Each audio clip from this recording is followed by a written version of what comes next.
Hello guys, how you doing? Então, galera, tranquilo? Bora lá para mais uma questão, pessoal. Dessa vez, resolução aí da prova de 2025, né, da CMMG, galera. Bom, em relação ao título, né, Artificial Intelligence is set to transform mental health services. Ou seja, a gente tem aí a colocação, né, de que a inteligência artificial está pronta aí para transformar o cenário de fornecimento de serviço de saúde mental, né, pessoal? Então, vamos ver qual vai ser a relação da saúde mental com a inteligência artificial. Bom, parágrafo 1 vai falando, né, que depois da crise de Covid-19 teve uma necessidade muito grande aí, né, de serviços relacionados à saúde mental. Isso aumentou muito em todo o mundo. E esse aumento resultou na falta de recursos para atender toda essa demanda, né? E como consequência, muitas das doenças não foram diagnosticadas ou foram diagnosticadas de forma imprecisa, de forma incorreta.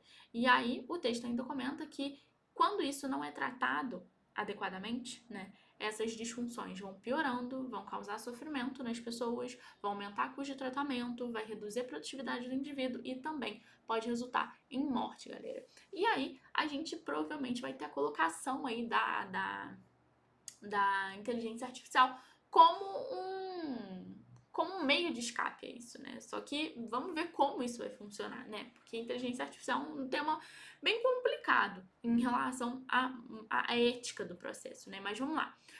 Felizmente, a inteligência artificial veio para resgatar a gente, né? Com a utilização de ferramentas computacionais e algoritmos para auxiliar nesse processo de diagnóstico individual e também ajustar algumas categorias de diagnóstico dentro da psiquiatria, né?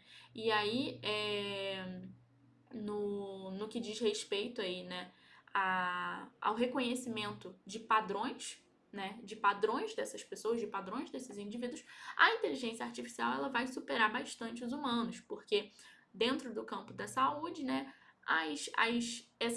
essas práticas de interpretação, de qualificação, né, de observação desses padrões não é muito bem executada. E aí o texto ainda continua falando que a IA tem o potencial de reverter, né, essa situação. E continua falando que hoje em dia os chatbots, né, que são os chats, galera, aqueles chats automáticos que a gente tem baseados em telefone e internet vão ajudar no acesso às informações, também no suporte a essas pessoas e também com oferecimento de atendimento imparcial e personalizado pelos próprios algoritmos, né? Eu, particularmente, acho meio complicado, né, gente? Porque colocar um chat para falar com a gente, assim, num momento de instabilidade, pode ser meio perigoso, né? Mas vamos ver o que o texto tá falando.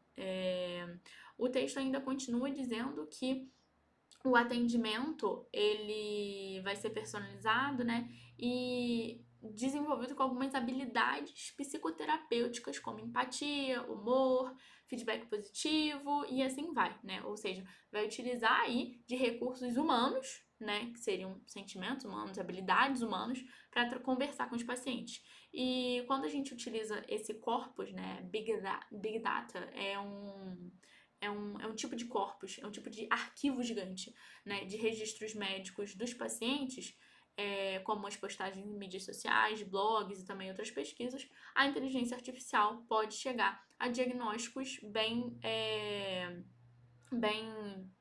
definidos, né, ali no que diz respeito ao início de um transtorno provável, né, e isso vai reduzir custo de tratamento e melhorar o prognóstico, porque quando a gente fala de prognóstico, a gente está falando, né, da perspectiva de pessoa depois daquele diagnóstico, beleza? E aí o texto continua falando que alguns recursos terapêuticos dinâmicos, como ferramentas de realidade virtual e estratégias de processamento natural da linguagem, são especialidades da inteligência artificial e que isso pode ajudar a gerar benefícios suficientes, né, para atendimentos psiquiátricos.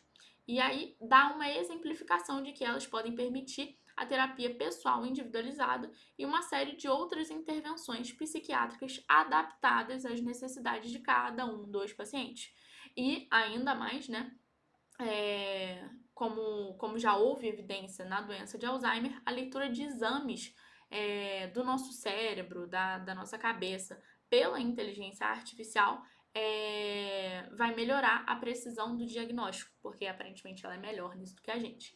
E aí fala que com a precisão do diagnóstico vem a possibilidade aí, né, como pode dizer, de trabalhar, de gerenciar, de organizar as condições psiquiátricas que a gente ainda não conhece muito bem, né? E o texto continua falando que a IA pode melhorar em muitos aspectos o atendimento à saúde mental, ao cuidado, né, da saúde mental, e que a lista de possibilidades é muito grande, porque é um instrumento muito amplo, né? O texto continua falando que a IA pode contribuir para a detecção precoce de transtornos mentais, pode ajustar categorias de diagnóstico, pode melhorar a precisão de diagnóstico, personalizar tratamento, ou seja, focar nas necessidades daquele indivíduo, né? Reconhecer risco e prever resultados também dessas pessoas. E elas também podem ter monitoramento remoto, né? Suporte e monitoramento remoto, expandir o acesso e acessibilidade ao tratamento e facilitar ali as intervenções pelos dados, né? Ou seja, como a gente já viu, a IA vai pesquisar, né, por outros meios, né, além de só a entrevista é ótimo, né, a consulta com a pessoa, né, ela vai poder recorrer a outros recursos, né, então ela teria ali essa possibilidade de análise de dados um pouco maior, né, e o texto ainda continua falando que a IA pode melhorar substancialmente a prestação de cuidados de saúde mental, ou seja, melhorar os serviços, né, quando analisa informações de saúde do paciente, que são as PHI, como resultados laboratoriais, interpretar dados de imagem e também registrar dados eletrônicos da saúde para detectar algumas tendências e padrões dos pacientes, né? Então, ela vai utilizar todas as informações que ela tem dentro do sistema para traçar probabilidades a respeito do paciente. Isso é a utilização de algoritmo, né, pessoal? A IA vai ter todo aquele arquivo gravado e vai, né, projetar numa perspectiva futura aí, né? Além disso tudo, aí ainda vai poder rastrear o processo e o retrocesso do paciente e fazer recomendação de conduta de tratamento. Eita, ponto complicado. E os algoritmos ainda vão poder prever as coisas, né, mais facilmente. E aí, pessoal, a gente tem todas essas colocações a respeito da inteligência artificial. Isso é muito legal, né?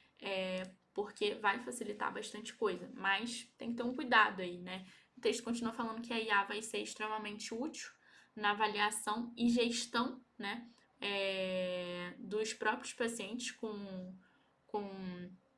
ferramentas para deixar prático, né, para deixar com praticidade essas rotinas e também para gerenciar os transtornos dos próprios pacientes. E o texto continua falando que enquanto ainda esperamos alguns estudos, a IA já está sendo aplicada nesses processos de cuidado de saúde mental, mas existem alguns dilemas éticos em relação a isso, obviamente, né?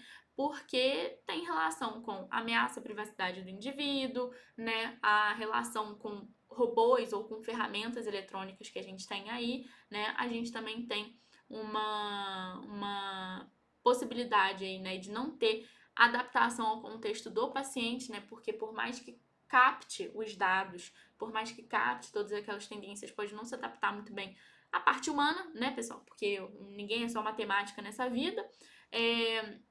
Além de também ter problema em relação à dependência da tecnologia, né? E a possibilidade de erro, né? Se a IA produz algum erro e ninguém percebe, acabou, ela vai ficar reproduzindo aquilo. E também a falta de estrutura regulatória, né, de órgãos reguladores, a necessidade de alguém estar olhando, de supervisionar aquilo tudo, também são pontos que a gente deve ponderar. Porque se a gente não tem alguém para gerir aquilo, para garantir que nada vai acontecer de errado, tem problema, né? E o texto continua falando que outro problema, que na verdade é um problema muito, muito comum, muito óbvio, né? da imposição da imposição não, né? Da aplicação dessas ferramentas é que muitos profissionais de saúde não estão preparados, muitos não são treinados para essa tecnologia, né? Então, o treinamento desses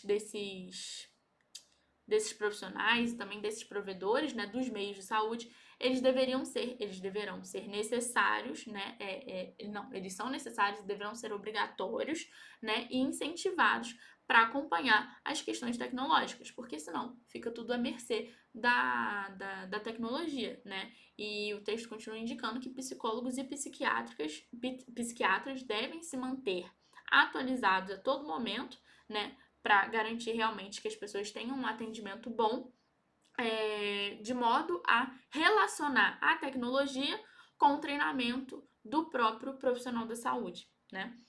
Ainda que as coisas não estejam muito claras, muito evidentes, né, nesse campo de abordagem da utilização da IA como instrumento para cuidado da saúde mental,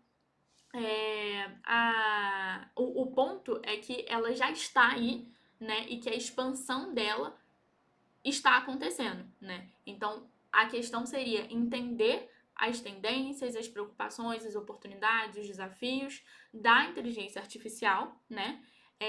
Para que haja regras, diretrizes e padrões para exigir aí mais dos profissionais de saúde e também verificar e regularizar a utilização dessa ferramenta dentro do sistema de cuidado de saúde mental.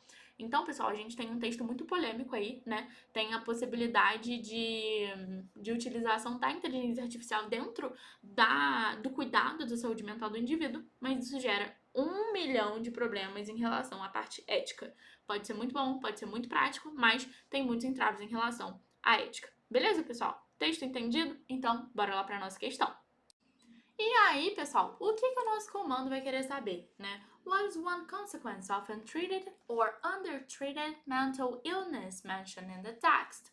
Ou seja, pessoal, qual seria aí, né, uma consequência das doenças mentais não tratadas ou tratadas incorretamente, né? Vamos lá, letra A. Diminished creativity, a gente tem aí uma noção, né, de diminuição da capacidade criativa, pessoal. E não, é um distrator de redução. Por quê, pessoal? Mesmo que a criatividade esteja associada a uma produtividade do indivíduo, né, ela é um ponto que vai ser prejudicado por causa de um geral. Então, por isso que é um distrator de redução. Não é só isso, né? É mais. Então, a gente tem um distrator de redução.